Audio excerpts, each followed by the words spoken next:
Olá, gente, muito bom dia. Estamos hoje no dia 2 de julho, meu Deus do céu. Chegamos finalmente ao meio do ano e parece que nós começamos o ano ontem, né? Mas é uma alegria poder estar com você hoje. Nós estamos terminando o livro de Marcos, vamos entrar no capítulo 16 hoje. E Deus tem sido gracioso, né? Tem nos dado a sua companhia, estamos aqui passo a passo construindo nossas reflexões e nós somos gratos pela sua audiência, pela sua presença por aqui. Sabemos que alguns de vocês estão tomando café exatamente agora, às 7 horas da manhã, quando começamos o nosso programa. Eu sou Renato Chaves, o bispo da Igreja da Colheita, e hoje venho com meus dois queridos amigos e companheiros, aqui ao meu lado esquerdo, vestindo Botafogo, meu querido irmão João Silveira, pastor do meu coração. Muito bom dia, querido. Olá, muito bom dia, querido bispo, bom dia, companheiros Loide e Diogo, e bom dia a você que faz esse programa conosco. Não faríamos esse programa aqui sem você. Nós estamos fazendo porque você está do outro lado, participando conosco, aproveitando conosco. E isso a gente tem recebido resposta, vindas de vocês, de que o nosso trabalho aqui não é vão. Mais uma vez, o nosso bom dia. Muito bem. Loide Nogueira. Bom dia, querida amiga. Bom dia, meu amigo. Bom dia, meu bispo querido. Pastor João, tá de Botafogo, né? Tá. Isso aí, Botafogo. Isso. As cabeças do campeonato aí, né? Falta gente. muito ainda, mas nós estamos na frente. Tudo isso é a alegria do Senhor, que é a nossa força, né? A gente amanhece esse dia assim, seguro nessa fé, seguro nessa confiança do Senhor. E hoje nós estamos acabando o livro de Marcos, que foi um projeto muito lindo, e muitas pessoas amaram estar nesse livro, aprender com ele, e nós estamos finalizando hoje, se Deus quiser. Se Deus quiser. Se Deus não quiser, a gente vai ficar por aqui ainda. Mas Vai continuando. Nós já chegamos ao versículo 40 do capítulo 15, né, Loide? É aqui que nós paramos. Sim. No programa próximo passado, e a gente vai proceder à leitura desse momento do encontro no túmulo, né?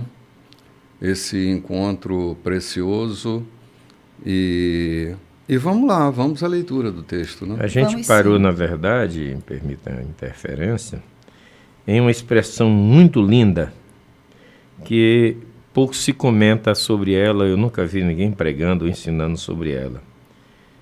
O oficial que estava ali presenciando a morte de Cristo confessa publicamente aos berros: Ele é o Filho de Deus. Sim, o impacto, né, João, de tudo que aconteceu na crucificação, os fenômenos, né? O céu se escureceu. Eu costumo dizer que a terra botou a mão nos olhos para não ver a morte, né? Verdade, Pôs a mão nos olhos, a terra fechou os olhos e deu um tremelique, né? Verdade, tremeu toda. Meu avô dizia que o sol se escondeu para não ver a morte do seu Criador. Para não ver a morte do seu Criador, fechou os olhos. Então, como não ser sensível a tudo que estava acontecendo naquele momento, né? Foi daqui que veio essa grande interjeição do soldado romano, né? Ele era o Filho de Deus. Mas me chama a atenção uma coisa. Nem mesmo assim aqueles que cumpriam a religião se sensibilizaram. Como a religião cria ceticismo, como a religião cega. Sim. Como o cumprimento cego e seco da religião, sem a presença de Deus, torna pessoas insensíveis. Sim. Porque não há nenhuma manifestação de que alguém deles reconhecesse, na verdade, com todos esses fenômenos, que haviam cometido uma crueldade insana. João, a gente não vai entrar em nenhum conflito teológico, mas Paulo diz que a fé não é para todos. A gente tem uma ingênua e romântica compreensão de que o evangelho é para todos, mas Paulo chega a dizer que a fé não é para todos. Nem todos estão aptos para o movimento da fé, mas alcançará o mais vil pecador Você se lembra Jesus dizendo para os fariseus: as prostitutas, os beberrões, eles vão anteceder vocês no reino de Deus. Falando para os fariseus. Então você imagina que a sensibilidade de quem está tão distante, ou de quem parece estar tão distante, na verdade está tão mais perto do que a gente imagina, né? Eu lia um texto de um rabino, numa ocasião, que ele dizia que quanto mais densa é a escuridão, mais perto da luz essa escuridão estará. Porque o próximo capítulo da escuridão é a própria luz. Agora, quem pensa estar de pé, tem que se cuidar para que não caia, né? Ou se já não está caído. Então, são essas coisas que a religião nos dá uma falsa sensação de luz, nos dá uma falsa sensação de segurança, porque os aparatos, as normas, as regras, elas me dão essa sensação de segurança. Mas nós não estamos seguros em Deus por causa de leis, de ditames, de preceitos. Nós estamos seguros por fé. Ou seja, cumprimento de deveres não levam a nada. Não, só a domesticação do ser humano. Certa vez Jesus disse que depois de ter desfeito tudo, cumprido toda a ordem, ainda somos o quê? Inúteis. Sim, servos inúteis. Ainda a inutilidade está diante de nós. Mas os cumpridores das regras, João, eles se sentem perfeitamente úteis, porque eles cumprem os regulamentos, seja os regulamentos da sua religião, da sua denominação, ainda que se diga cristão, confiam mais nas regras. João, não é incomum a gente encontrar pessoas que, ao declararem sua condição de vida eterna, eles atrelam isso a frequentar os cultos, a entregar seus dízimos, a não beber, a não fumar, a não adulterar, a não matar. Sim, porque eles estão mais seguros no cumprimento desta regra do que na graça abundante de Deus. Sem dúvida. Entende? E eu fui enganado por tanto tempo sobre isso. É incrível como a religião nos dá essa falsa sensação de segurança. Se nós não estivermos seguros na graça de Deus, não estaremos seguros em mais nada. Mas eu sou levado a um engodo e a pensar que cumprir regras é meu destino. Então eu me afasto da graça.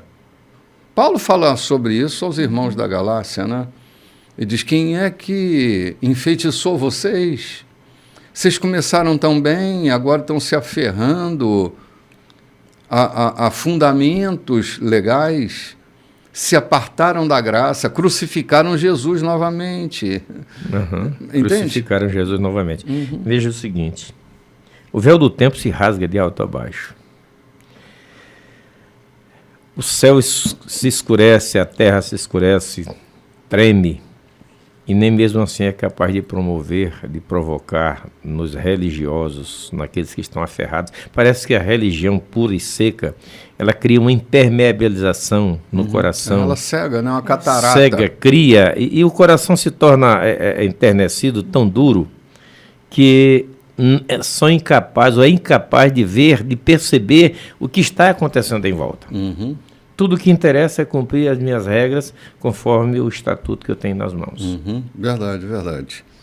Aí nós chegamos aqui no versículo 40, depois dessa exclamação, ele era o Filho de Deus, reconhecido aí pelo soldado romano, nós chegamos àquele movimento das mulheres no túmulo, né, Loide? Sim. Algumas mulheres observavam à distância, entre elas Maria Madalena, Maria, mãe do jovem Tiago e de José, e também Salomé. Quando Jesus estava na Galileia, elas o seguiam e serviam, e tinham vindo com ele para Jerusalém. Mais tarde, sendo o dia da preparação, isto é, a véspera do sábado, apareceu José de Arimateia, membro respeitado do concílio judaico. Ele aguardava com expectativa a vinda do reino de Deus. Enchendo-se de coragem, procurou Pilatos e pediu o corpo de Jesus. Pilatos duvidou que ele tivesse morrido tão rapidamente e mandou o capitão verificar se Jesus estava de fato morto. Com a garantia do capitão, ele entregou o corpo a José. José havia comprado um lençol de linho, depois envolveu o corpo e o depositou no túmulo que havia cavado na rocha. Pôs uma grande pedra na entrada. Maria Madalena e Maria, mãe de José, observavam o sepultamento. Ok. Na semana passada a gente tocou nesse texto. Uhum. Foi o texto último que a gente tocou, e eu fico pensando nesse episódio de como o enredo diz um homem da importância de José de Arimateia se expondo publicamente para ter a posse do corpo, para ceder a sua sepultura, para que lá Jesus fosse sepultado. O texto aqui diz que ele tinha uma grande expectativa sobre o reino de Deus. Todavia não disse que ele pertencia à seita dos fariseus. Sim. Nem dos demais. Ele não era um religioso, ele era um homem temente a Deus. Sim, era isso que a gente estava comentando ainda há pouquinho, João, antes de entrar no texto. Como a pessoa... Lembra de Cornélio? Uhum. Cornélio não pertencia a seita religiosa nenhuma, do aparato religioso, né? Todavia era o cara que estava levando para o céu, antes dele, suas orações e as suas ofertas. Ele nem havia chegado e já havia chegado antes dele a sua declaração, né? Diz que ele era um homem temente a Deus. Então, assim, às vezes, João, a gente tem uma religião extremamente segregadora, colocando dentro dessa segregação todos os que jogam no nosso time, esquecendo-nos de que Deus é Deus de toda a terra, de que Ele tem seus remanescentes. É aquela mesma síndrome de Elias, né? Uhum. É a síndrome de Elias. Só restou eu. Que só restou eu, rapaz. Eu tenho um bocado de gente escondida aqui que eu preparei. É o remanescente. Às vezes nossos olhares estão tão obscurecidos, não é? Trancados dentro das formas da gente, que a gente não para pensar. Você se lembra quantos sacerdotes obedeceram à fé? Uhum. Ok? Uhum. Quantos sacerdotes obedeceram à fé e continuam obedecendo à fé? Nem deixaram de ser sacerdotes, mas eles obedeciam à fé. Fazia parte da religião deles o ser sacerdote, mas o coração deles era um coração alcançável, e Deus os alcançou. Jesus se revelou a eles. Amém. Então, não importa isso, nós é que temos essa segregação plantada dentro de nós, sectaristas, né? Nós somos, na verdade, grandes seitas, desculpe aí se eu estou ofendendo alguém, mas somos grandes seitas, grandes sectários, que andam excluindo pessoas quando Deus está incluindo pessoas. Colocamos uma mesa exclusiva quando Deus tem uma mesa inclusiva, né? Me lembro de uma canção quando eu era ainda um pastor jovenzinho, né? Que diz: Deus chama todos os povos e todas as nações ao arrependimento, ao plano da salvação. Venham todos, porque não há acepção. A acepção é nossa, a acepção não é de Deus. Deus está chamando gente de toda raça, língua, Amém. Tribo, povo, nação, Maravilha. para o arrependimento, para o plano da salvação, Que coisa para a grande gloriosa. reconciliação.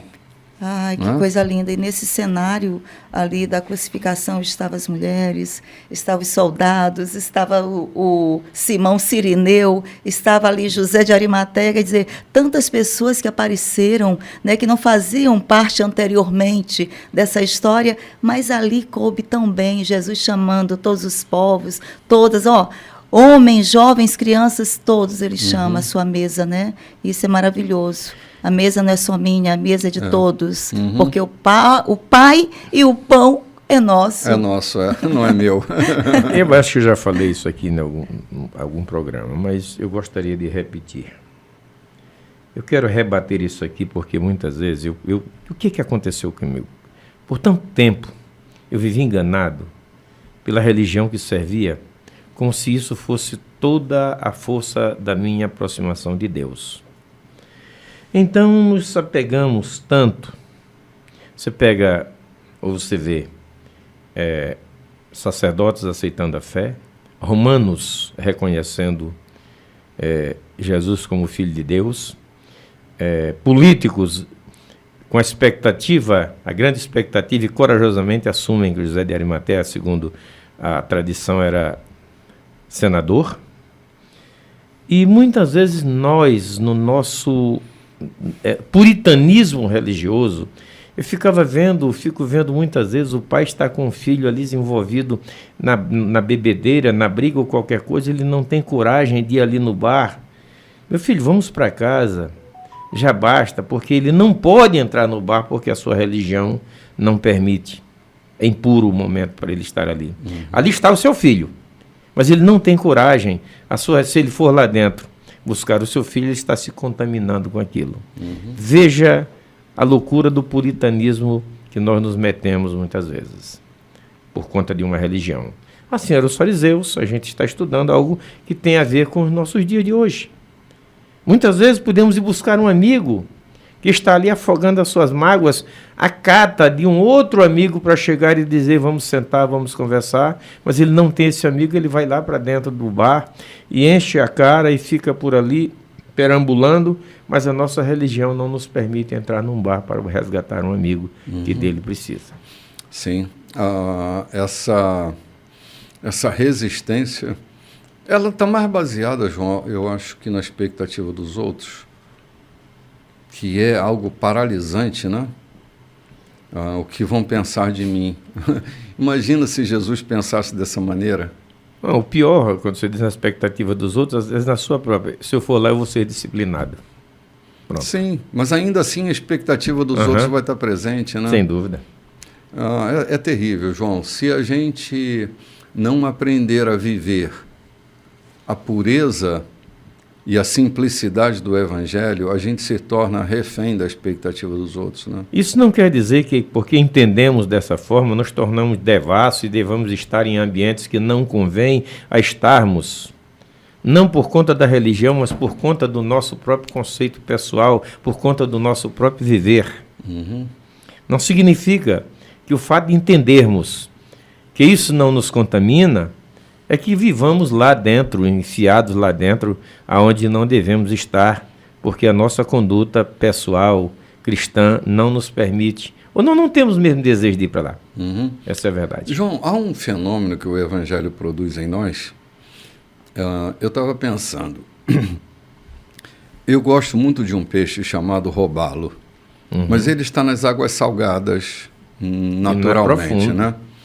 Então, quando você pega um robalo e leva ele para a bancada para limpá-lo, é incrível, ele está na água salgada desde que ele era uma sementinha, ele se alimenta de plânctons da água salgada, ele se alimenta de camarões da água salgada, mas quando você leva ele para a bancada, a sua carne é doce. Você tem que salgá-lo. Isso me lembra a nossa movimentação neste mundo. A gente se movimenta em muitas áreas deste mundo, em muitos ambientes. E a gente precisa manter a doçura. É natural. O nosso interior não é contaminado. A não ser que eu seja um bacalhau. Me deixe salgar. Mas nós temos a carne doce, porque quem habita em nós faz com que essa doçura permaneça, não é? É aquilo da mensagem do domingo passado. Quem está em Cristo é nova criatura. Conheci um homem, um motorista de caminhão, que era um glutão. Parava no restaurante, tinha um restaurante, e eu ouvi da dona do restaurante isso. Ela ficou impressionada. Prepara 3 bifes aí para mim. Um dia ele chegou e ela disse, seu João, 3 bifes? Ele disse, não, 1 bife. O que aconteceu? É que eu decidi, dentro de mim, não ser mais um glutão. Eu passei a conhecer verdade de Cristo. E não me cabe ser um glutão com verdades maravilhosas que eu tenho dentro de mim. A partir de hoje, prepare só um bife para mim. Eu já não sou mais João 3 bifes. João 3 bifes. Pois é. É a verdade do Evangelho que invade, que muda. Não é a verdade do cumprimento da regra religiosa, mas é a verdade do Evangelho. Ok. E muitas vezes o Senhor te coloca dentro de um lugar para você ser a diferença daquele lugar. Claro, é. Né? Com a tua essência, com a tua verdade, com a tua luz, sabe? Com o teu sorriso. Muitas vezes o Senhor te tira daqui e diz, só você, com o que tu tem, é capaz de chegar ali e influenciar aqueles que estão ali. Sim. Sabe? Porque os que precisam de ajuda estão fora da sinagoga, né, Lloyd? Estão fora. Jesus emprestou seus ouvidos para todos aqueles que estavam fora da sinagoga. Sim. Porque eram pessoas que precisavam se expor, precisavam colocar para fora suas aflições.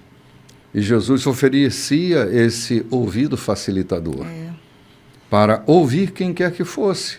E tem chamados e chamados, sabe? Muitas vezes, bispo, eu só conheço um lado da moeda. Um lado daquele diamante, que ele brilha, aparece cada forma, cada cores. Às vezes minha memória só presta atenção em algumas cores. E depois, quando eu vou ver, meu Deus, olha que cor linda. Eu não tinha percebido que esse diamante lapidado tem essa cor e tem essa forma bem aqui. E está brilhando tanto. Muitas vezes é só do meu padrão, é só do meu jeito, só aquilo que a minha caixinha está acostumada a ver. Se eu aumentar um pouquinho essa caixinha, eu vou ver que tem outras possibilidades. Se eu tirar essa caixinha, eu vou ver que eu tenho todas as possibilidades de pregar o Evangelho, de chegar do outro lado. Sim, tem vida lá fora. Tem vida lá fora. E foi isso que Paulo viu. Tem vida lá fora, eu vou atravessar. Até que ele ouviu uma voz que disse para ele, vem aqui do outro lado, nós estamos precisando de ajuda, venha. Atravessa e nos o Jordão, atravesse. E ele foi, atravessou, encontrou lá a Lídia, encontrou umas mulheres que na beira daquele lago estavam se reunindo. E aí o Evangelho, através de uma decisão, de alguém que tirou o olho da caixinha e viu que havia vida lá fora, chegou até nós. Ousou atravessar o Jordão. Ousou atravessar. Porque, assim, há um lado do Jordão que é muito cômodo para nós. Sim. Estabelece uma zona de conforto para nós. Sim. E a gente fora dessa zona de conforto. A gente que precisa ser alcançada do outro lado. E se eu não me atrever, se eu não ousar atravessar o Jordão, essas pessoas vão ficar cada vez mais distantes, né? Vão ficar. E muitas vezes são dentro de igrejas. São pessoas dentro de igreja que o Senhor coloca um chamado no coração de alguém, um talento, alguma coisa, e diz, você vai fazer isso aqui. Mas já tão distante, não é nem dentro daquilo. Mas é você, vai lá. É Eu com lembro você que eu vou começar essa obra. Sim, sim. Eu lembro ter entrado numa feira e um homem, um homossexual, todo desconfiado, mas me conhecia, já tinha tido alguns problemas na delegacia e me conhecia. Olha de longe para mim e fala comigo acenando, querendo se aproximar de mim, mas fala acenando a certa distância, se recuando todo. Eu me aproximo dele e disse, vem cá, amigo. Peguei a mão dele, apertei a mão, estendi o braço, dei um abraço em volta dele, no meio da feira. A vida do outro lado. E isso me contamina, me torna o quê? Um amigo, um homem, um representante de Cristo. Ele ficou todo sem jeito, mas depois sorriu, ficou alegre, feliz da vida, saiu por ali andando e olhando para trás como se dissesse, eu sou aceito também como sou. Não acredito, né? Não acredito que alguém me abraçou. Pois é. Que alguém me chamou de amigo, né? A vida do outro lado. João, é um abraço que pode salvar a vida de uma pessoa. Um sorriso que pode salvar a vida de uma pessoa. Só Deus sabe como aquele rapaz se encontrava naquele momento. Pois não é? Teu abraço pode ter arrancado ele da morte, né? Pode ter dado a ele uma nova oportunidade de vida. A gente nunca sabe. E se a gente não atravessar o Jordão, a gente nunca vai ficar sabendo. É como Jesus disse, você não sabe de nada. Vamos ali, gente, tomar um cafezinho e a gente volta já já. Olá, gente. Hoje é o primeiro domingo do mês de julho. E como é de costume nosso, todo primeiro domingo nós temos um encontro fenomenal. É um fenômeno mesmo, é um episódio e daqueles relicários, né? Que é o nosso encontro eucarístico, é o encontro da Santa Ceia. E hoje, no nosso encontro das 18h30, nós vamos celebrar esta mesa e você é nosso convidado. Nós estamos aqui na rua Santo Antônio, número 14, no Recanto dos Vinhais, bem na curva do 90. A rua Santo Antônio é uma ruelazinha que fica bem na curva do 90. E seria uma alegria receber você e sua família para juntos celebrarmos esse episódio tão fantástico que é a presença de nosso Senhor. Nós estaremos comendo do seu corpo, bebendo de seu sangue, celebrando assim essa mesa que nos inclui, a mesa que nos aproxima, a mesa que rompe com as diferenças. Porque esta não é a mesa da igreja, essa é a mesa do Senhor, aquele que nos convida a cear. Meu avô cantava uma canção quando eu era menino e ela nunca saiu da minha cabeça, né? Vem cear, hoje o mestre chama, vem cear. Hoje mesmo tu te podes saciar. Olha, esse é o dia que a gente pode saciar a alma da gente com a rica presença real de nosso Senhor entre nós. Então, no culto das 18h30, estou convidando você para vir celebrar conosco. Não é isso, queridos, que vai acontecer hoje à noite? Eu me emociono, na verdade, quando eu falo do culto de ceia. Para mim é um dos momentos mais sagrados. Não é um sagrado religioso, é um sagrado, porque eu ali estou, na verdade, relembrando o que o meu Cristo fez por mim. E quanta presença maravilhosa, quanta alegria, quanto sentimento de gratidão circula dentro da gente ao cear com Cristo. Então nós reforçamos o convite, venha participar conosco. E se você for impossibilitado de fazer isso e quiser fazer na sua casa, tem toda a liberdade de celebrar essa ceia com os seus familiares. Pois é, na hora do momento da ceia, guardando as devidas distâncias, podemos cear juntos, podemos celebrar juntos nesse culto fantástico que vai acontecer hoje às 18h30. Bom, gente, nós estamos avançando velozmente, já estamos no capítulo 16 agora, do livro de Marcos, que vai chegando ao seu final.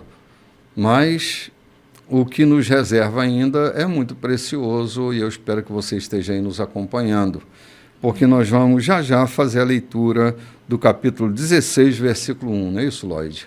Sim, capítulo 16.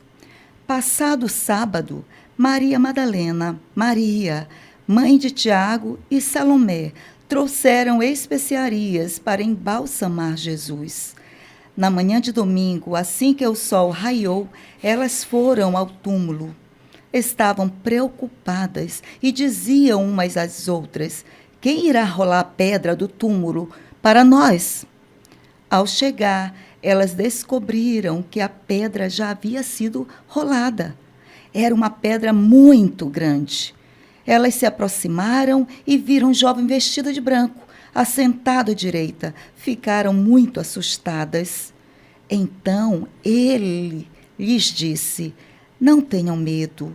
Sei que vocês procuram Jesus, o Nazareno, aquele que foi crucificado. Ele ressuscitou, não está mais aqui. Vejam vocês mesmas o lugar está vazio. Agora podem ir. digam aos discípulos dele e a Pedro que ele vai adiante de vocês para a Galileia. Vocês o verão lá, exatamente como ele disse.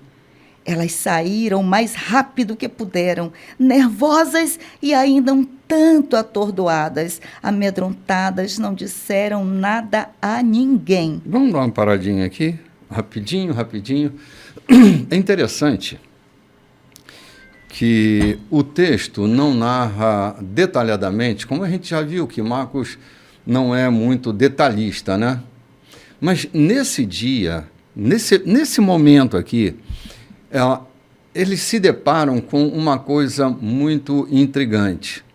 Ao entrarem no túmulo e vendo o vazio, eles encontram um lençol dobrado que estava sobre a pedra onde o corpo estaria. E eu tenho pensado muito naquele lençol dobrado, o tipo de excelência que Jesus produz. Ele podia ter deixado o lençol jogado, o lençol lançado, mas o lençol estava dobrado. Estava ali, organizado. Não era exatamente o túmulo vazio, era o túmulo vazio e o lençol dobrado, que estava sobre aquele leito onde o corpo deveria estar. Eu estava vendo uma reportagem esses dias sobre esse episódio do lençol dobrado e ele indica umas coisas muito interessantes, né? Na cultura romana, segundo a reportagem que eu assisti, diz que quando o lenço, né? Era um lenço, um lençol que a mesa se asseava ao comer, ele estava jogado sobre a mesa, o servo que havia servido aquela mesa, ele podia retirar a mesa porque acabou. E quando o senhor daquela mesa deixava o lenço dobrado, era: não toque porque eu vou voltar. Ainda não acabou. Se essa história é assim, ou se ela não é assim, eu não sei explicar muito bem. O fato é que ter aquele lençol dobrado me dá a sensação de que nada acabou, que ainda não terminou. Eu vou voltar, não tire a mesa. Ainda não está consumado aquilo que eu vim fazer nesta mesa, né? Então, ter aquele lenço dobrado gera um impacto, porque, por exemplo, na cultura daquela gente, eles sabiam exatamente o que queria dizer aquele lençol dobrado. Não só a elegância de se arrumar o lugar, não só a excelência de deixar o lençol dobrado, mas deixar um sinal de que eu vou voltar. De que não está concluído tudo que eu vim para fazer. Ele ressuscitou. Aí aquele homem vestido de branco que está à porta, né, indicando-nos a presença de um anjo, ele diz: ele não está mais aqui, ele ressuscitou, como havia dito. Vocês vieram embalsamar um corpo embalsamável, um corpo que agora está vivo, não carece de se embalsamar mais, porque o corpo está vivo, ele ressuscitou. E as mulheres impactadas, amedrontadas, assustadas, impactadas com aquilo tudo, elas partem em silêncio porque não há palavra. Assim, a sensação, ela é tão maior que todas as palavras que elas mantêm o silêncio. Elas não são capazes de colocar em palavras, de traduzir em palavras o impacto que aquilo gerou na vida delas. E elas partem silenciosas para avisar os outros de que ele havia ressuscitado como havia prometido. Era um misto de sensações, de sentimentos, era medo, era susto, era tudo ao mesmo tempo. A preocupação inicial daquelas mulheres era o quê? Era imediatamente chegar no túmulo e o quê? Perfumar Jesus. E elas tinham uma preocupação, quem vai tirar a pedra para nós? Elas tinham visto colocar a pedra, mas precisava ser removida. Quem é que vai fazer isso para nós? E quando chegou lá, a grande preocupação dela, que era tirar a pedra, não tinha mais preocupação. A pedra não estava mais lá. Muitas vezes, bispo, quando eu estava hoje meditando nessa palavra, eu digo, tirar a pedra. Muitas vezes é só o que a gente precisa, de alguém que tire a pedra. Muitas vezes é eu que tenho que tirar a pedra. Mas também muitas vezes eu preciso de alguém que me ajude a tirar a pedra. E o anjo disse, olha, não tem mais pedra. Sim, é verdade. Né? Não tem mais pedra. Não tem mais nada para você perfumar. Ele já se foi. Aí ela tinha uma missão. Essas mulheres tinham uma missão. Eu gosto muito quando eu vejo aqui essas mulheres, esse lugar aqui de importância. Né? De importância. Porque Jesus aqui nesse momento, nesse cenário, ele traz uma grande importância às mulheres. Nesse cenário desse capítulo 16, né? Que as mulheres estão, verdade, né? As mulheres estão presentes, elas estão aqui incumbidas uma com a outra. Ninguém disse, você vai fazer, não. Elas se organizaram, né? Compraram especiarias, estavam ali unidas em um propósito, ir até o túmulo de Jesus para o quê? Lançar o bom perfume, prepará-lo, mas ali tinha uma pedra, e a preocupação maior era quem vai tirar a pedra, para que a gente possa fazer aquilo que está no nosso coração. Isso me chamou muito a atenção quando eu li, da preocupação, mas aqui o Senhor está posicionando essas mulheres, colocando essas mulheres onde elas têm que estar, no lugar de autoridade, posicionadas, de validação. Eu vejo assim que aqui elas tinham uma grande tarefa. Vá, diga aos discípulos. Diga aos discípulos. E o que aconteceu? Elas foram, primeiramente elas ficaram intimidadas. Será que vão acreditar na minha palavra? Sim. Lloyd, a posição, assim, você está narrando um episódio e a importância das mulheres ali. Das mulheres ali. Mas você vai ver inúmeros episódios onde as mulheres exerceram um papel preponderante. Essa presença da mulher em todo grande feito na humanidade, a mulher vai estar presente, direta ou indiretamente. Ou elas vão protagonizar diretamente, ou vão exercer também um papel protagonista, mas indiretamente. A frase de... eu acho que é Abraham Lincoln, se eu não me engano, não me lembro agora. Mas ele diz assim, a mão que embala o berço é a mão que rege o mundo. De uma forma direta ou de uma forma indireta, vai haver uma mulher regendo o mundo, seja no papel de mãe, seja no papel de esposa, seja no papel do próprio protagonismo dela, de diversas formas. Na história de Jesus, as mulheres exercem um papel fundamental. No próprio caminho da fé, a igreja, no curso da história, as mulheres exercem um papel fundamental para a estruturação da igreja. Você vai ver isso na fundação de inúmeras igrejas, que quem esteve à frente, quem gestou aquela ideia, foi uma mulher. Apostolaram muitas vezes, pastorearam inúmeras vezes, foram evangelistas tantas outras vezes, foram mestra tantas outras. Elas fizeram acontecer a história. Então, esse episódio, ele é como uma coroa que vai coroar o papel da mulher dentro da experiência cristã. Por meio da oração, do cuidado. Olha o que elas vão fazer ali. Ungir o corpo. Elas vão ungir o corpo, elas vão embalsamá-lo, elas vão levar ervas aromáticas, elas vão fazer um papel que os homens não estavam encorajados a fazer. Mas elas estavam lá. Estavam lá presentes. Presentes, dando sentido àquele momento, né? Porque Jesus deu sentido à vida de cada uma delas. Elas trabalharam, enquanto Jesus estava ali, elas estavam no ministério, cuidando do ministério, cuidando da alimentação. De muitas formas. De muitas formas elas estavam com Jesus, cuidando. Então, quando Jesus ressuscitou, ali estava Maria Madalena, incumbida de dar a boa notícia, né? De levar a boa notícia aos discípulos. Maria Madalena não estava assim ligada aos afazeres da mesa, mas talvez tenha sido uma das apóstolas mais bem-sucedidas na proclamação do Evangelho. A história de Maria Madalena é uma história fantástica.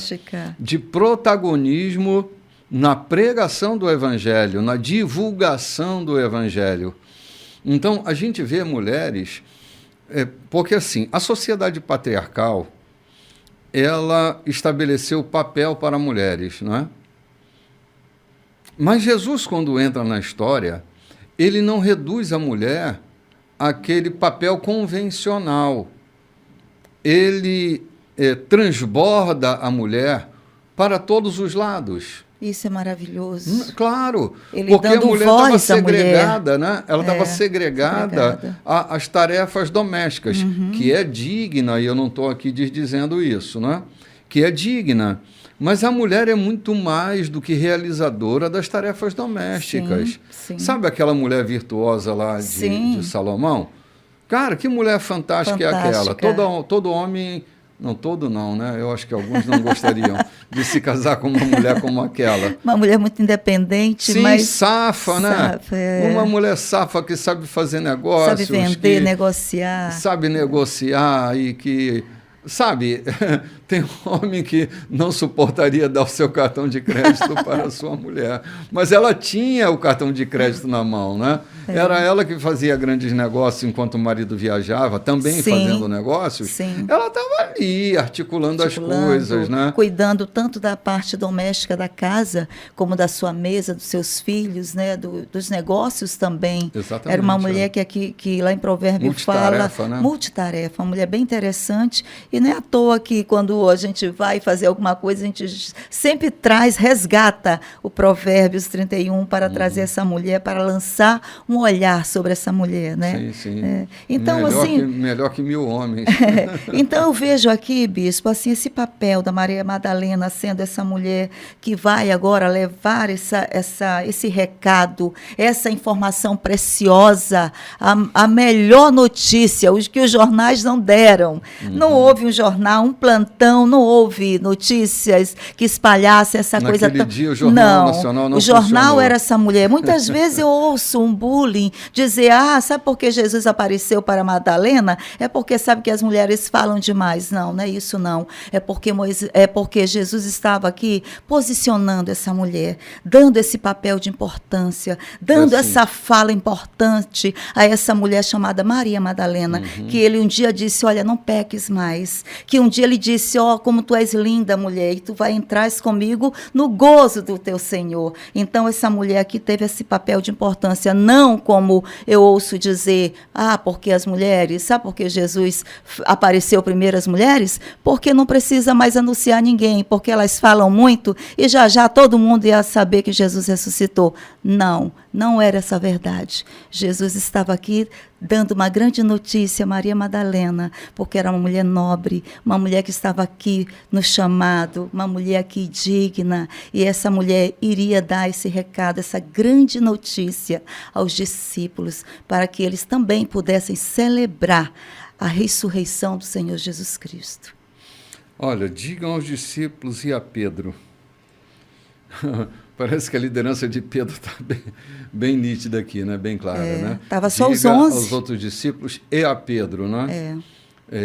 Já começa a ter essa importância da liderança de Pedro.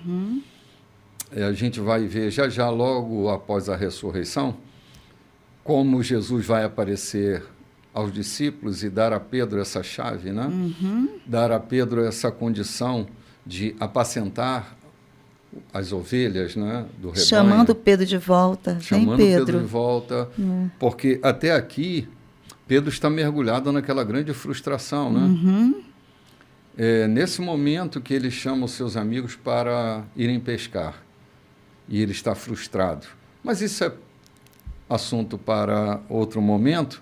Mas já a partir daqui, aquele homem de branco indica uma certa proeminência, né?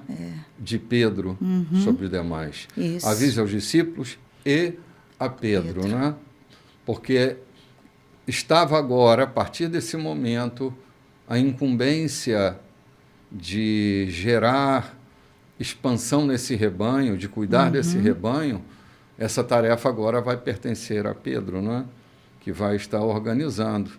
Logo, logo, a descida do Espírito Santo, os momentos vão acontecendo, a igreja vai se expandindo, mas a notícia precisa ser dada e elas saem rapidamente, amedrontadas, atordoadas, não dizendo nada para ninguém, ficaram mudas e correm para se encontrar com os outros discípulos, né?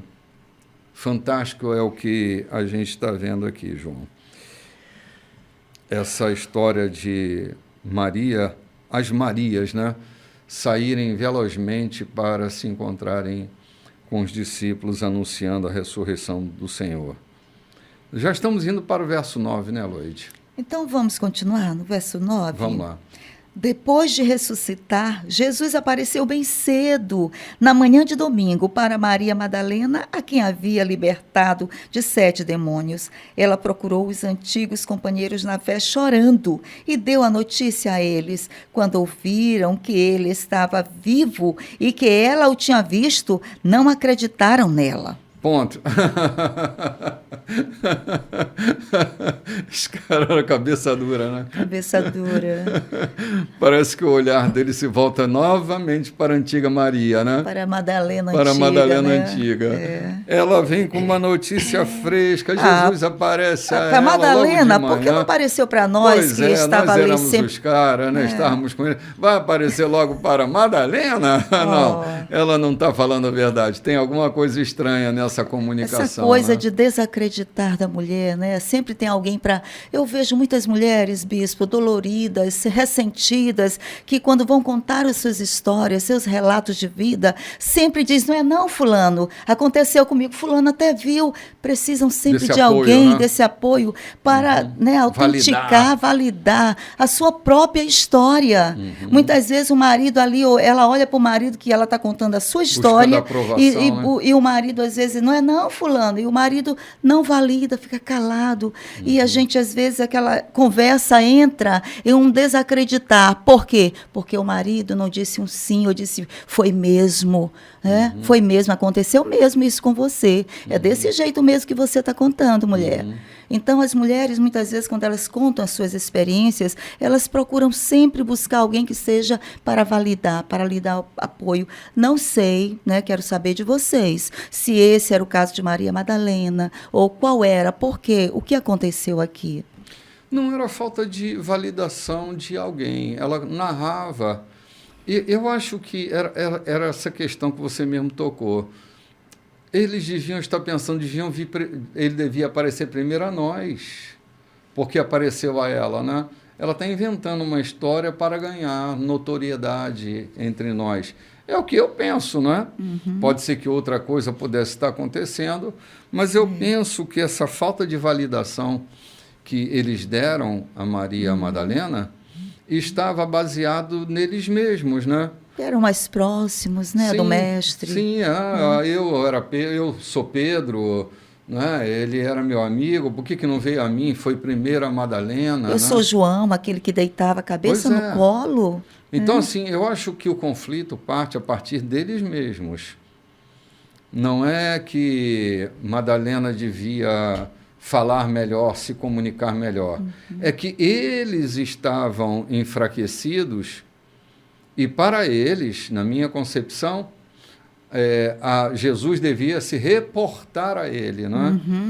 Tipo assim, nós somos a preferência. Gente, a gente precisa entender, quando a gente se relaciona com Deus, não tem preferência. Não.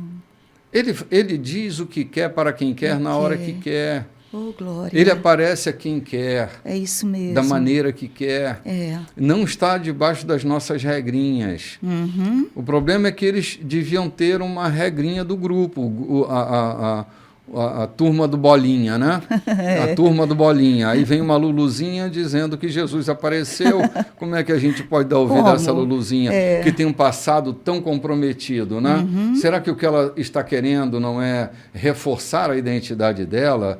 Então, eu acho que a questão passa por aqui. Não é? Então, assim, é verdade. A falta de validação deles, mas a falta de validação deles não atrapalhou a vida delas, dela, entendeu? Não, ela estava muito consciente de quem ela era, da palavra que ele ouviu e daquele que apareceu para ela, que deu uma importância. É isso, bispo. Muitas vezes eu ouço por aí, eu ouço ainda hoje, os meus ouvidos ainda ouvem muitas palavras de machismo, mesmo dentro das nossas igrejas. É o que mais tem. O machismo, palavras muitas vezes leves, mas ali está contido os traços de machismo, de não desacreditar, de desautorizar, sabe? Então, nós, como mulheres, nós estamos trabalhando isso também dentro das nossas igrejas, com as nossas lideranças, com as nossas crianças, com os nossos filhos, para que isso não vá além, para que o que venha sobre a mulher seja aquilo que Jesus nos importantizou, como uma mulher, como filha de Deus. É isso mesmo, Lloyd. Vamos ali tomar um cafezinho e a gente volta já já.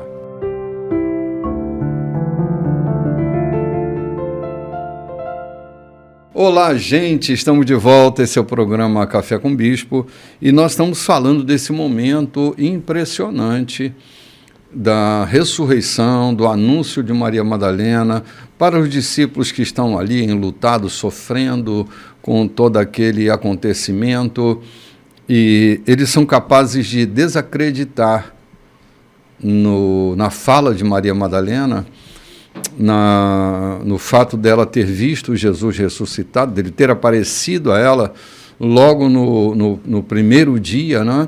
Ela vai assim, assustada com tudo aquilo, vai anunciar aos discípulos e eles estão ali como que petrificados, né, João? Eles estão vivendo aquela dor do luto ainda, né? Quando recebem a notícia, mesmo que tenham recebido a notícia dias atrás, eles estão chocados com os acontecimentos, né? A dor era tão intensa e não era tão comum haver ressurreição. Havia até uma seita chamada Saduceus que combatia, ou seja, que tentava descredibilizar o fato da ressurreição. Então, querendo ou não, aquilo permeava a cabeça dos discípulos. Não era comum entre os judeus. Viram a ressurreição de Lázaro, mas porque houve um agente ressuscitador visível, e foi o Cristo. Viram a filha de Jairo ressuscitar, havia um agente ressuscitador que foi o próprio Cristo. Nesse caso, o Cristo foi deixado como se abandonado, com uma grande pedra selando aquele túmulo. Com guardas guardando o túmulo. O que eu quero trazer atenção aqui é que muitas vezes a nossa humanidade nos priva de ver milagres que estão sendo operados na nossa casa, na nossa vida, no nosso cotidiano. Porque estamos tão aferrados à nossa humanidade que deixamos de crer. E veja qual foi a resposta, qual foi a informação dos anjos que estavam ali, as mulheres. Vão e digam aos discípulos e a Pedro que ele está indo adiante de vós para a Galiléia. Lá vocês o verão, como ele disse. Eles trouxeram à tona uma afirmação de Jesus, como ele disse. Ele já havia dito, né? Ele já havia dito. Mas a nossa humanidade, a nossa fraqueza, a nossa tenuidade diante de situações, muitas vezes não crê naquilo que ele disse. Quando ele diz, eis que eu estarei convosco todos os dias e até a consumação dos séculos, muitas vezes em momentos difíceis nós não queremos crer que ele possa estar conosco. Essa é a fragilidade da nossa humanidade. É a negação brotada do luto, né? Depois 2 discípulos voltaram, que vinham de Emaús, e contaram também aos 11 que eles viram a Jesus, eles também não creram. Não creram não é porque fossem incrédulos, é porque estavam tão aturdidos, tão chorosos. Há um versículo aqui que diz que eles estavam chorando e lamentando. Estavam tão chorosos, tão tristes, que mesmo o coração aceitando aquela verdade, a mente não conseguia processar. Eu disse a vocês aqui, já falei no programa, na morte do digníssimo pastor Estevão, quando aquela tragicidade tão profunda, eu chego primeiro e começo a resgatar os pedaços dele que tinham sido estraçalhados, mas junto comigo chega um pastor, que era o seu auxiliar, arrancando os cabelos e dizendo: isto não é verdade, isto não é verdade. E o corpo estava lá. Os pedaços do corpo estavam lá e ele dizendo: isto não é verdade. Então eu entendi que a nossa humanidade tem, às vezes, dificuldade de processar um fato real daquilo que nós não queremos aceitar. Sim. Então eu creio que essa dificuldade era por conta da tragicidade, da humanidade de cada um. E nós temos isso também. Muitas vezes nós descremos numa promessa de Cristo, quando ele afirma, e nós às vezes duvidamos, porque a nossa humanidade está ali presente. E há um vácuo entre o coração e a mente, entre o aceitar e o processar para ser aceito. Né? Sim. João, tem um fenômeno no luto, que é chamado de a dor do luto trágico. O impacto é tão grande. Era isso que os discípulos que caminhavam para Emaús estavam experienciando.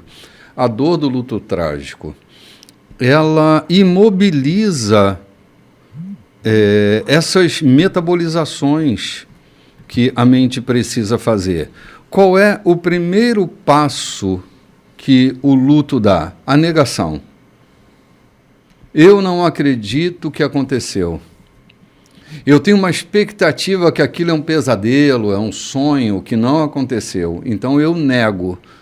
E o luto vai se processando. Mas a primeira manifestação do luto é a negação.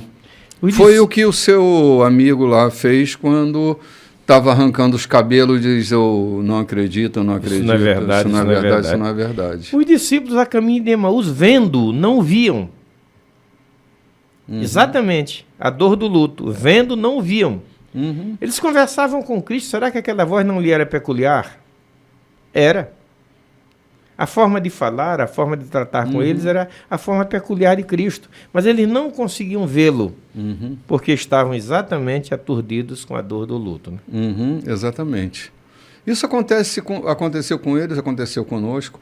Agora, voltando um cadinho a Madalena, eu queria flagrar aqui um feminicídio que fizeram com Madalena, né? A agressão, a experiência dela.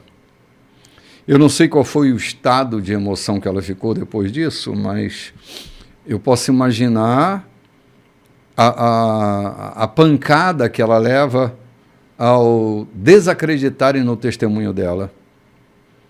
Porque assim, eu posso não acreditar no fenômeno que aconteceu com o outro, mas o outro não pode, porque é a experiência dele. Há coisas que aconteceram comigo que eu evito até de proclamar, porque aconteceram comigo, não tinha ninguém ali testemunhando. E são coisas tão, assim, incríveis, que eu posso estar falando para João não acreditar, mas eu não posso deixar de acreditar, porque aconteceu comigo. Todos nós carregamos uns segredos que, assim, é difícil de acreditar na experiência que nós tivemos. Eu já contei, assim, inadvertidamente, mas eu contei, que eu andei com um carro sem combustível no tanque. Essa experiência é minha. Alguém pode dizer alguma outra coisa. No carburador do carro tinha um combustível que ficou pingando e o carro conseguiu se mover. Cada um pode desenvolver a sua teoria, mas não havia combustível no tanque daquele carro e eu me desloquei por quilômetros até que o carro parou dentro do estacionamento e só saiu depois que eu botei combustível. Né? Eu já tive a experiência de ser puxado para trás em uma curva de areia para que o meu carro não batesse no outro que vinha velozmente na minha direção. Felicidade que tinham 4 companheiros comigo e todos eles sentiram o impacto daquela impulsão do carro ser puxado para trás. Mas contar isso para alguém que nunca experienciou pode ser difícil de... Ouve, mas não consegue processar, né? Sim, é capaz de acreditar que isso possa ter acontecido, mas a pulga fica atrás da orelha, né? Os caras estão contando isso. Vantagem aí, né? Quando o senhor contou essa experiência na primeira vez, eu lembrei que eu tive a experiência igual, na Kombi velha chamada Missionária, lá da igreja, a gente indo para o retiro, né? E eu lembrei de, olha, a mesma experiência que eu tive, mas aí a experiência nesse momento era a sua, então eu não disse eu também. Né? Sim, mas entende como que às vezes a gente não está obrigado a acreditar na narrativa do outro, mas o outro não tem como não acreditar, porque aconteceu consigo mesmo, né? Então, essa experiência aconteceu com Maria Madalena. Não consta que Jesus apareceu para Madalena e outras mulheres. O texto diz que ele apareceu para ela. Então, há segredos que nós carregamos que vai ser difícil as pessoas acreditarem. A nossa narrativa não será suficiente, porque a gente vai ter que permear a vida do outro, e o outro nem sempre está aberto para ser permeado, né? Às vezes está fechado na sua dor, fechado na sua condição, fechado na sua experiência, e não deixa outras notícias chegarem, né? Ou no seu ceticismo. Se torna tão comum, tão natural, que é incapaz de entender coisas que vêm do alto. Quantas vezes nós já vivemos isso? A nossa natureza humana fica tão natural, de forma tão carnal, não é carnal agressiva, que a gente é incapaz de entender coisas que vêm do alto, né? Sim. A gente está tão fechado, João, nas condições humanas e naturais, porque assim, discernir o espiritual na condição natural não tem como. As coisas espirituais são discernidas espiritualmente, né? E se eu estou vivendo num sofrimento humano natural, eu posso estar impermeado, né? Não é uma carnalidade, é uma afetação no meu mundo natural.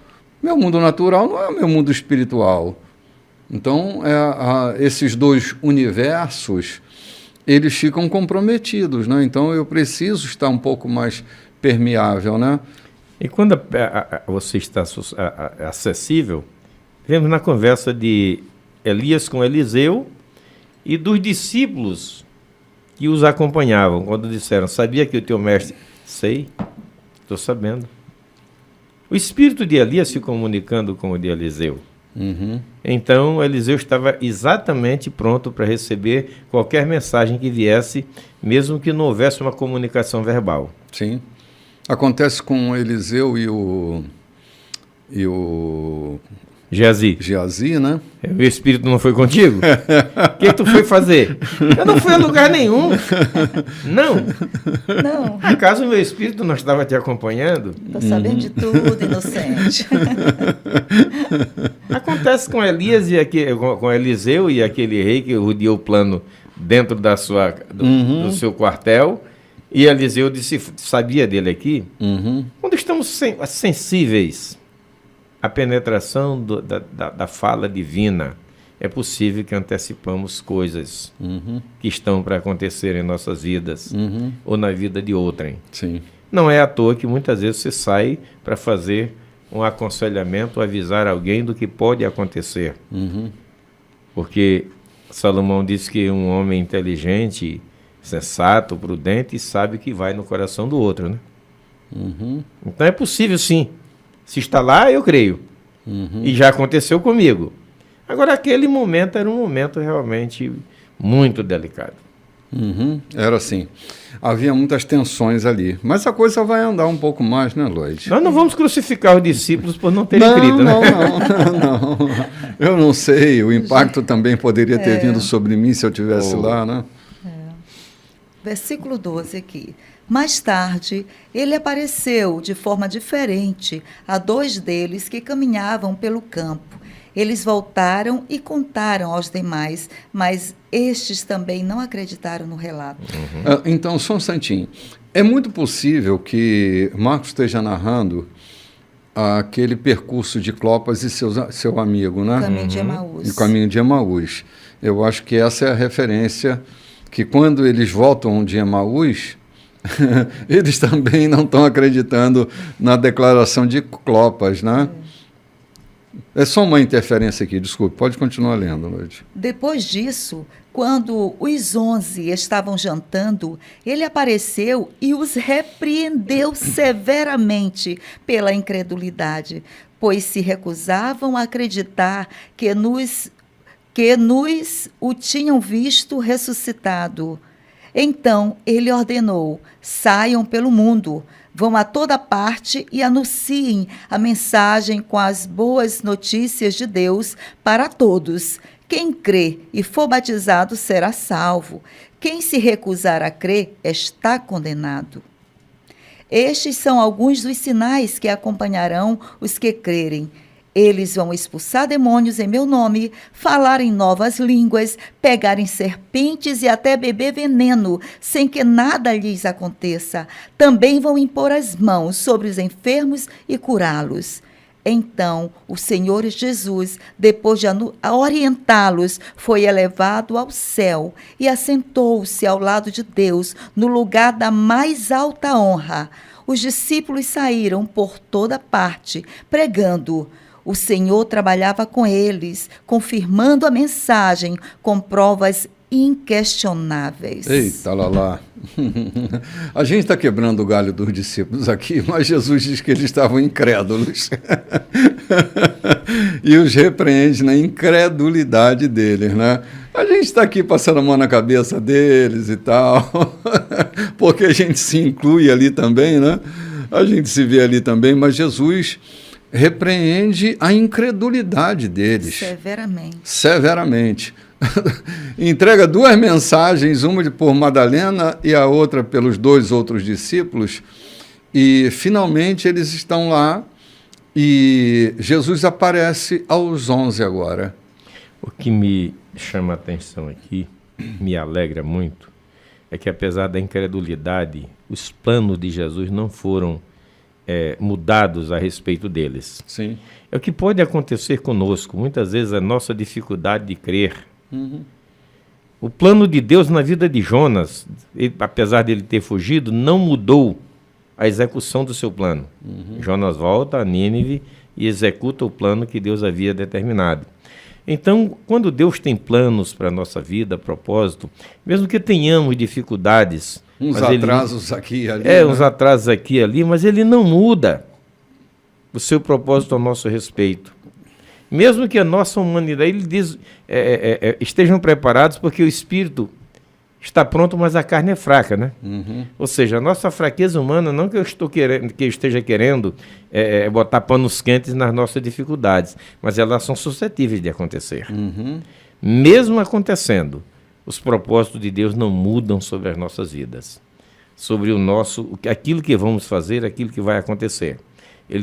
Ele repreendeu a incredulidade deles, mas imediatamente disse: e agora vocês vão pelo mundo pregar esta boa nova do Evangelho a todos quantos precisam ouvir. E quem crer e for batizado, eu não entendo que essa colocação de ser batizado seja uma condição sine qua non para que haja salvação. Mas todo aquele que crer tem o desejo de ser batizado, assim eu entendo. Sim. É uma coisa que chama a outra, né? Se eu creio, tenho o desejo de ser inserido nele, né? De manifestar, né, essa vontade de estar com ele.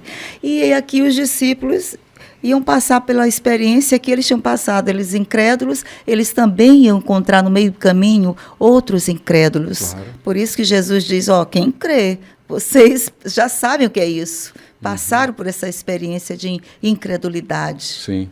Nós que proclamamos o Evangelho, nós temos um compromisso. É o compromisso de encontrar quem crê. O nosso compromisso não está com os que não creem. É como você, num dia de muito calor, que sai com uma cacimba cheia d'água fresca e oferece água e alguém diz, não, eu não tenho sede, então vá em frente, procure quem tem sede. Essa é a missão do proclamador, encontrar quem tem sede. Porque vamos encontrar um monte de gente que não tem sede, não é compromisso nosso meter água fresca, goela dentro de quem está com sede. E muitas vezes no afã de queremos fazer isso, ou de queremos dar a solução, a gente tenta fazer isso, na verdade. Sim, mas isso é na força da carne, né, João? Uhum. A evangelização não está baseada na força da carne. A evangelização é este fenômeno aqui. Procurar quem tem sede e descedentar quem tem sede. Se não tem sede, não é meu compromisso. Eu sigo adiante e não tenho nada a ver com isso. Precisa haver mais leveza no processo da evangelização. Às vezes a gente assume a responsabilidade de tentar convencer as pessoas daquilo que nós cremos. E elas não estão aptas.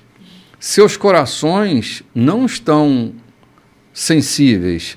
Eu me lembro, logo no início de Atos dos Apóstolos, que Lucas narra assim, dia a dia, acrescentava-lhes o Senhor os que iam sendo salvos. Os que haviam de crer. Ou os que haviam de crer. Acrescentava o Senhor. O processo de evangelização está ligado a esse processo em que o Senhor está acrescentando.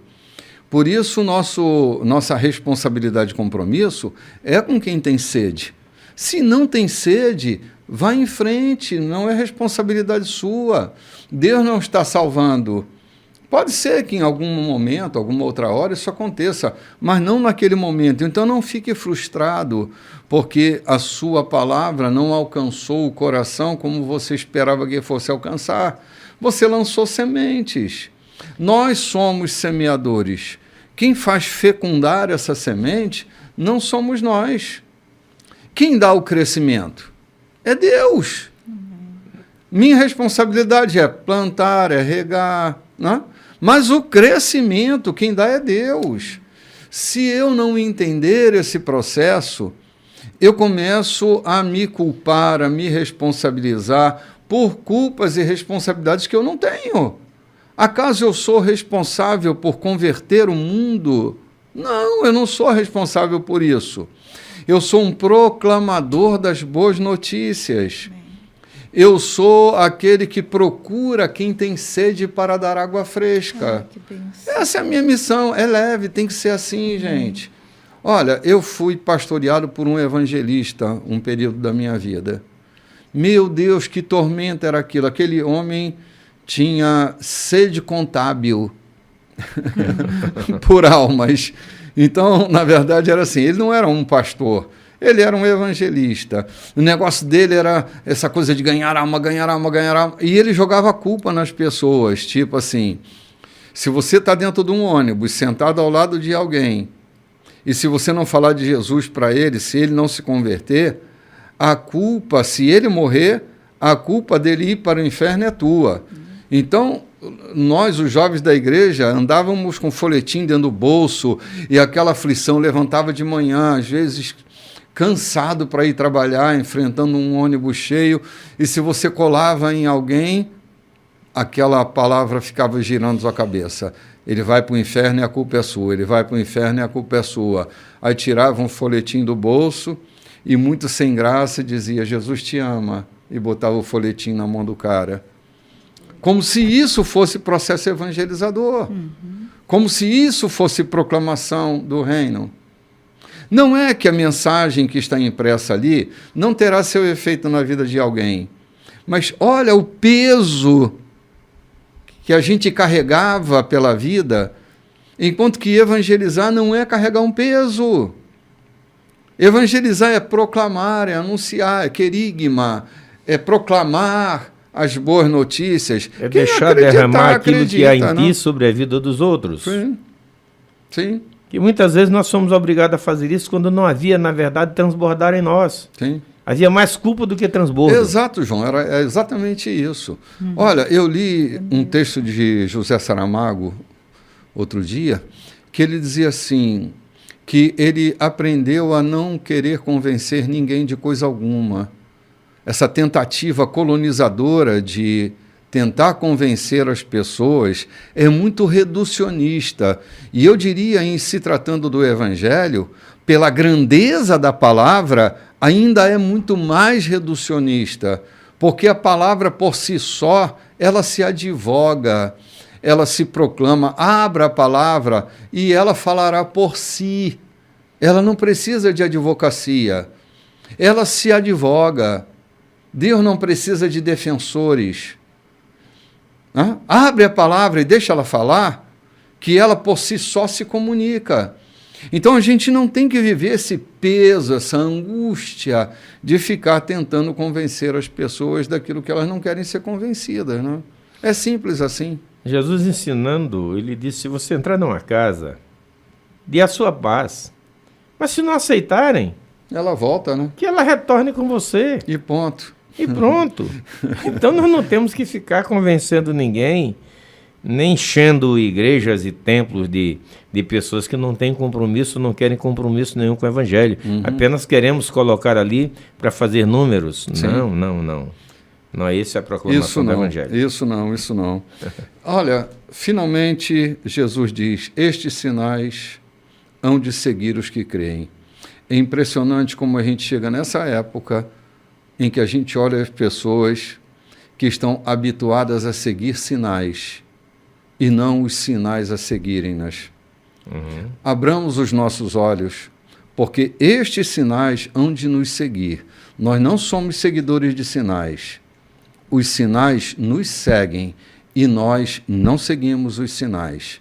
É assim que vai terminando aqui o livro de Marcos, e agora a gente está com uma expectativa grande, porque a gente vai iniciar aí o livro de Lucas, que vem coisa fantástica. A gente já leu esse texto várias vezes, mas toda vez a gente se surpreende, né? Sim. A gente vai ali tomar um cafezinho e volta já já.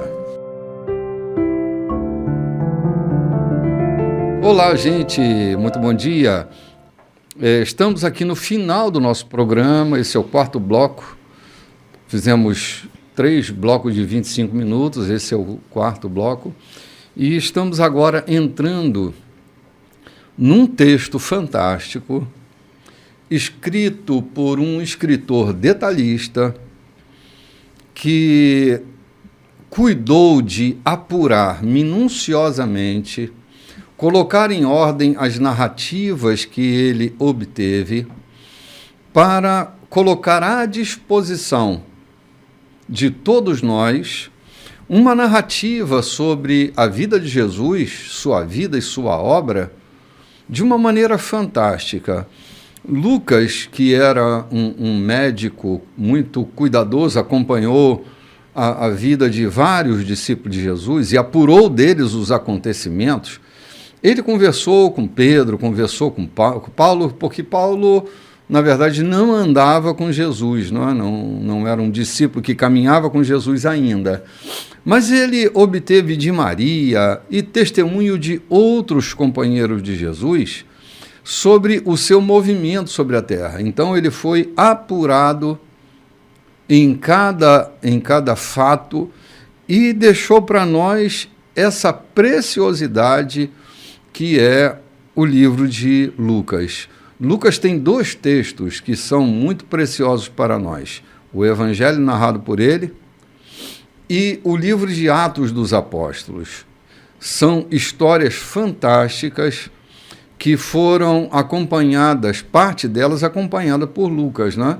Que em algum momento companheiro de Paulo estava ali escrevendo, anotando, fazendo seus apontamentos, deixando esse testemunho maravilhoso para nós em algumas das viagens apostólicas. Até na prisão, Lucas esteve com Paulo, acompanhando o sofrimento dele, as palavras que Paulo dizia durante o sofrimento nas prisões, e ele agora nos dá esse relato maravilhoso que a gente vai se ocupar nas próximas semanas. Né? Quando você disse que o Paulo ainda não era discípulo, mas o Paulo conhecia a história que sucedia porque ele perseguia exatamente por causa dessa história. Exatamente. É possível que ele investigasse, fosse uma espécie de investigador, delegado, que, apesar de não comungar com o que estava acontecendo, mas conhecia de fato a história. Aham. Isso foi proveitoso para Lucas também. Sim, claro, claro. Então, assim, cada narrativa sobre Jesus é registrada minuciosamente. Talvez seja, dos 4 livros que narram o Evangelho, seja aquele que a gente vai encontrar maior detalhamento, né?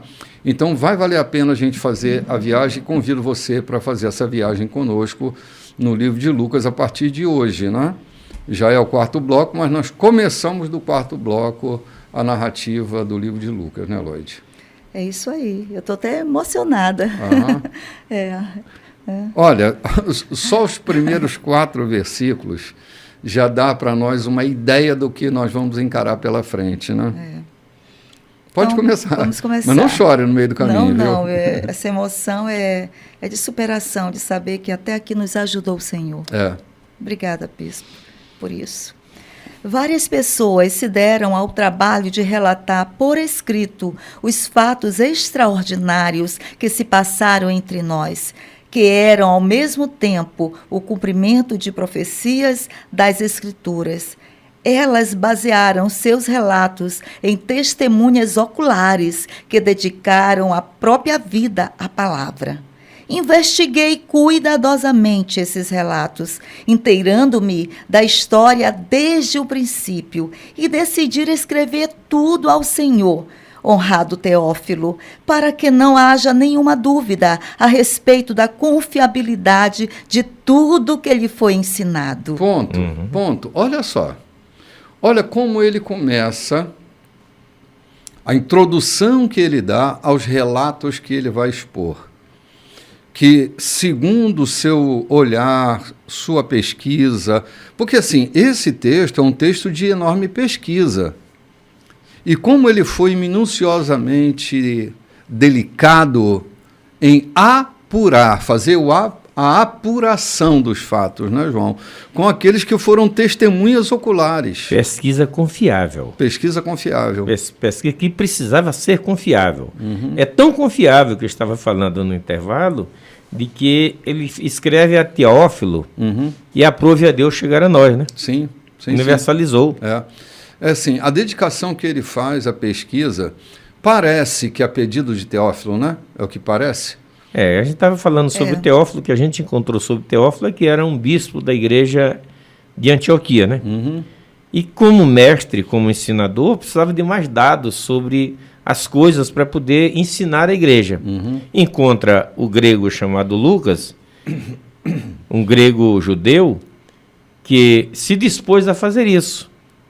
E aí o Lucas se dispõe a fazer e faz o relato dizendo: estou fazendo para você, digníssimo bispo Teófilo, como se fosse dessa forma. Então, louvado seja Deus pela vida de Teófilo, que fez demanda em Lucas para que ele fizesse esses registros tão preciosos, né? Esse escritor, né? Lucas é um excelente escritor. Sim. Né? Muito Podemos bem. continuar? Podemos Bispo? continuar. Vamos lá. Durante o governo de Herodes, isto aqui já é ele já detalhando, né, Bispo? Já é o começo da história, né? Isso, o começo da história. Onde é que tudo aconteceu, contextualizando os fatos. Ele vai por ordem. Durante o governo de Herodes, rei da Judéia, um sacerdote foi designado para servir no grupo de Abias. Seu nome era Zacarias, e sua mulher era descendente de Arão. O nome dela era Isabel. O casal vivia honestamente, sempre obedecendo de coração aos mandamentos. Era gente de consciência tranquila diante de Deus. Entretanto, não tinham filhos, porque Isabel não engravidava, e agora eles já eram idosos.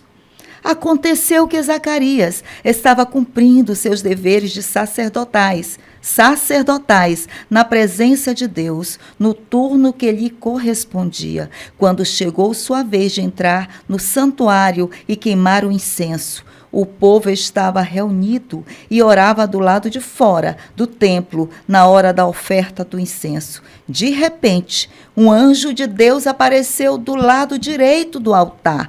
Zacarias ficou paralisado de medo, mas o anjo o tranquilizou.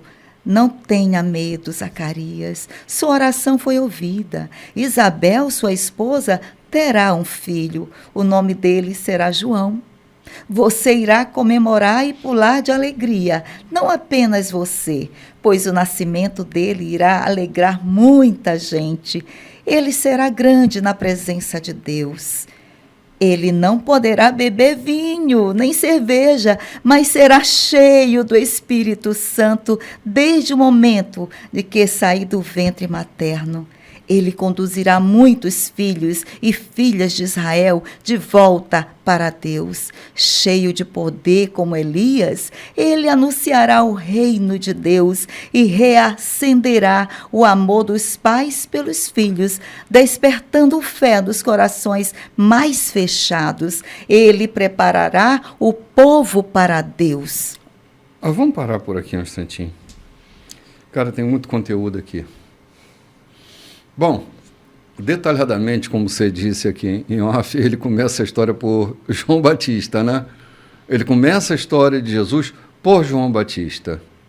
Agora, a importância disso, eu acho que daria um programa inteiro para a gente mergulhar nesses versículos que você acabou de ler, Lloyd.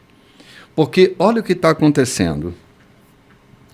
Havia 200 anos, né, João, de silêncio no período interbíblico? 400 anos, obrigado.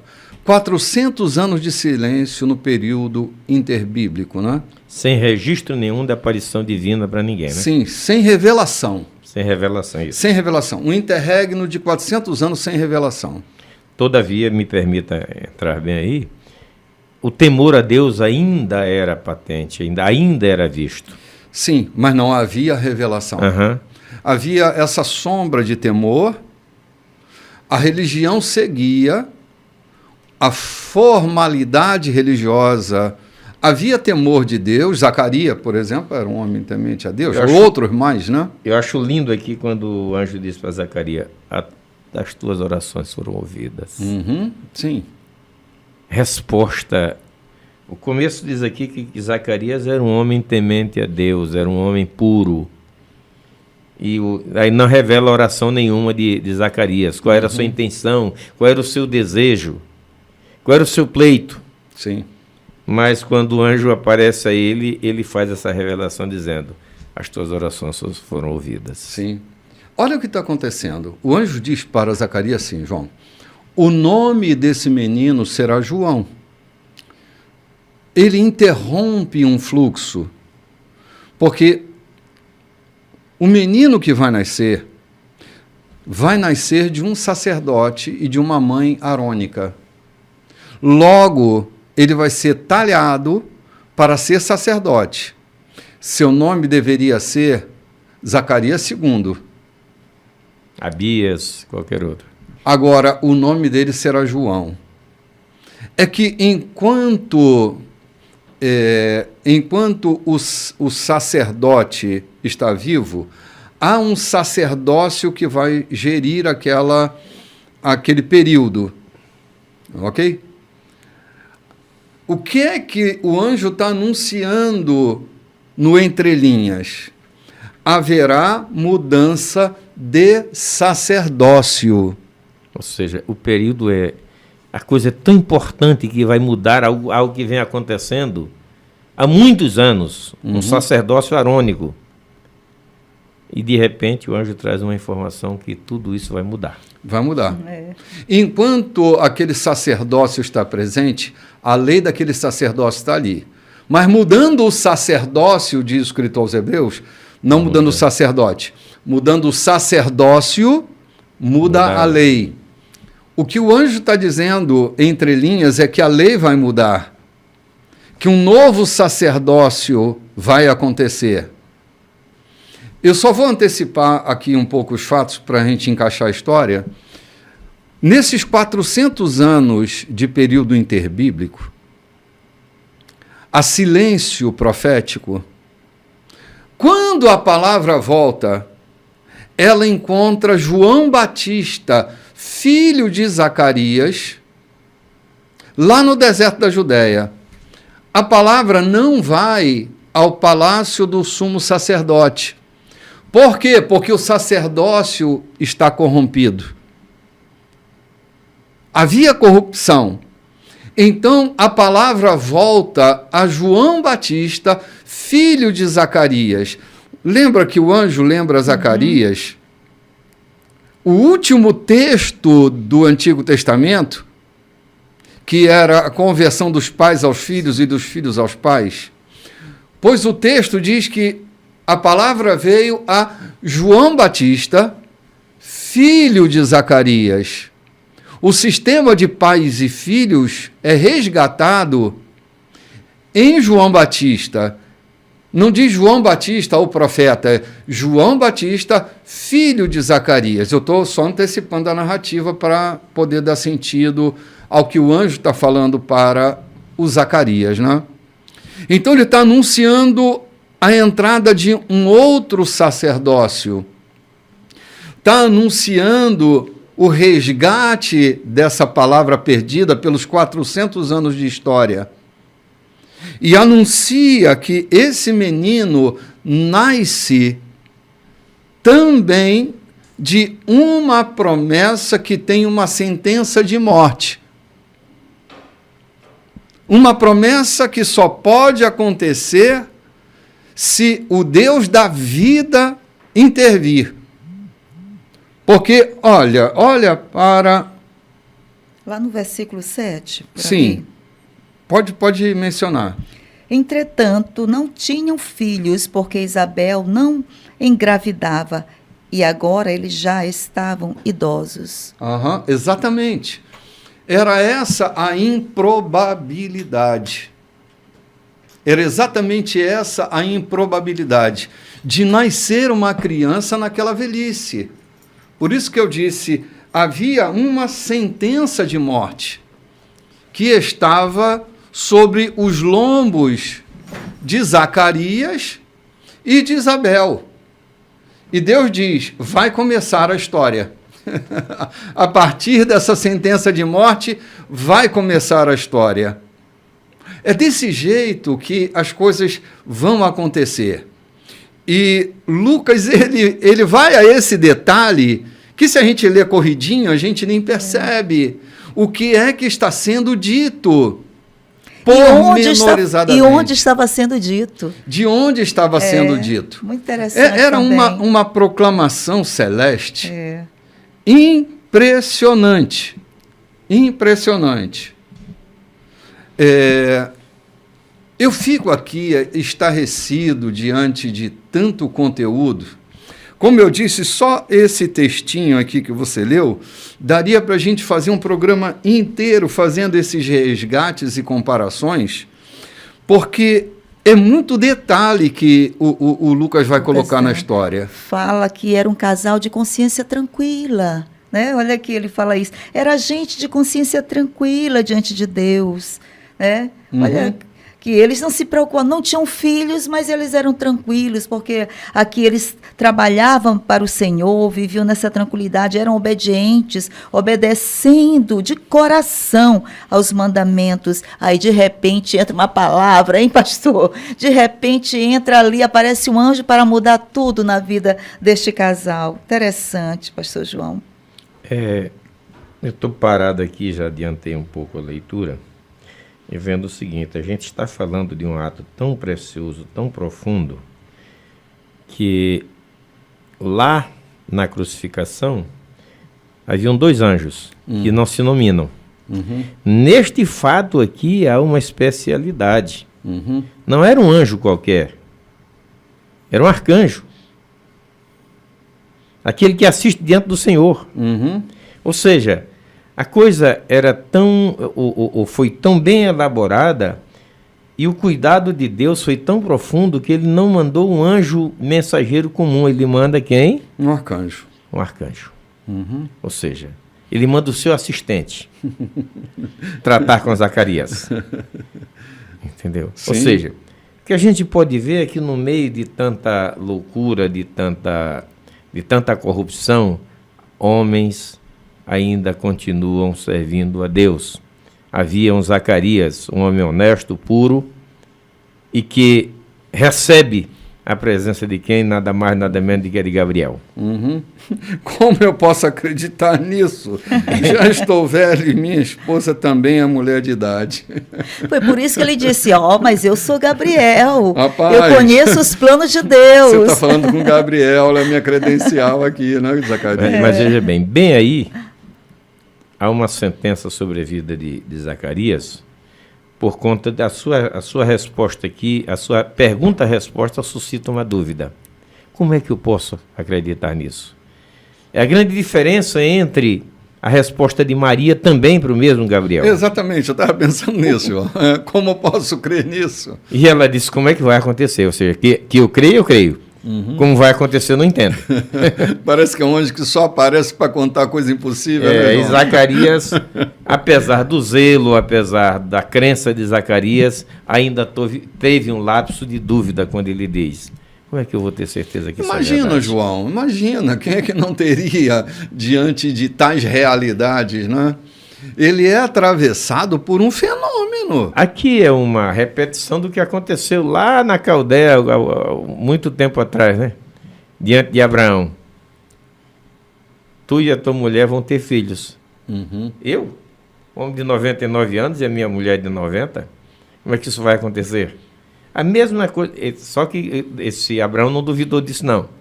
Zacarias criou uma dificuldade aqui, porque é comum. Nós já falamos disso hoje. A nossa natureza humana recebe a mensagem, mas a mente custa processar. É isso que aconteceu com Zacarias. É verdade. Olha, eu fico pensando em Ana. Que também recebe uma palavra e tem uma recepção muito diferente, né? Ela vai adorar. Enquanto ela adora, Deus se lembra de Ana e da promessa que ela havia recebido, né? Então, assim, só frisando, há uma promessa impossível e uma sentença de morte sobre ela, para que só possa acontecer se for por meio de uma interferência divina, porque a natureza não ia cooperar para que isso acontecesse, entende? Não era uma questão natural. E, é claro, o planeta ia ser mudado. Zacarias, quando nasce para ser esse aplanador. João Batista.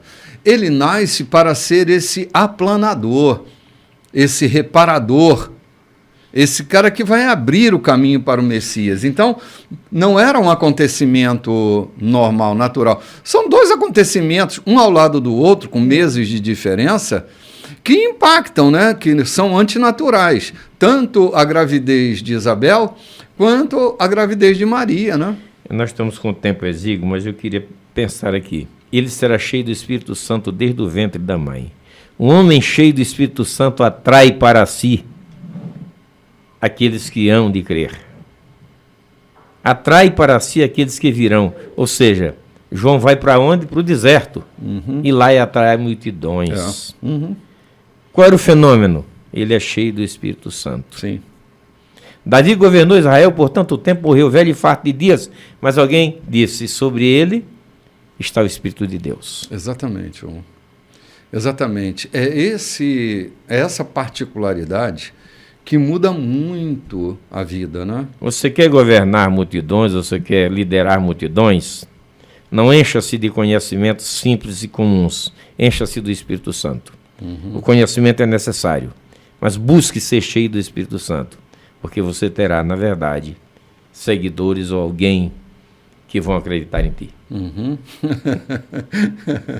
Fazer sucesso lá no deserto da Judéia, né, Lloyd? Uau, imagina. Tem que ter alguma coisa muito diferente, né? Mas a promessa diz assim, e ele será cheio do Espírito Santo desde o ventre da sua mãe. Não precisa beber cerveja nem vinho, será cheio do Espírito Santo. Não precisa inspiração pelo álcool. Sim, um nazireu muito esquisito, vestindo pele de camelo, comendo mel silvestre, comendo gafanhoto. Mas cheio do Espírito Santo. E o vinho dando todo o destino de João Batista para aquele pai. Fica tranquilo, vai dar tudo certo.